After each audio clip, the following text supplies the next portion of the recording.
Vice-primeiro-ministro reconhece funcionário Cira largeta salário 13º, também falha e gestão, no laos também funcionário casual, nebe barak. Iha fulang ikus tinang riuroron resin lima ne, funcionário no agente Cira iha Ministério Balong, hanesa Ministério Interior, Ministério Educação, Ministério Comércio e Indústria. Preocupa ba salário 13º, nebe to agora Cira sedau hetang, no balung hetan ho montante nebe la basea ba contrato. Hatamba preocupação Cira ne, Vice-Primeiro-Ministro Mariano Sanami Sabino reconhece, problema ne moço, tamba falha iha gestão, mas belaos tamba número funcionário casual nebe barak. Nune governo se resolve problema ne, iha fulan janeiro tinang riuroron resinen. Durante la problema também ita prevê iha finança durante ne ululuk ne ita prevê ba plano ministério tem que tocar to 12 resto isso ne tem que iha fale bisa ne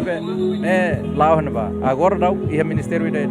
anta ministério ida tem que zere ho garant la iha tamba casuais ka tamba saida ne isu deit ne be mak lahatene be saida emak wan casuais mas planeia para tama e também prevê para 2012 gazi ne toia fim do ano vai quando o gazi que 13 né decide a Conselho Ministro e depois mais usi finança para tal também ne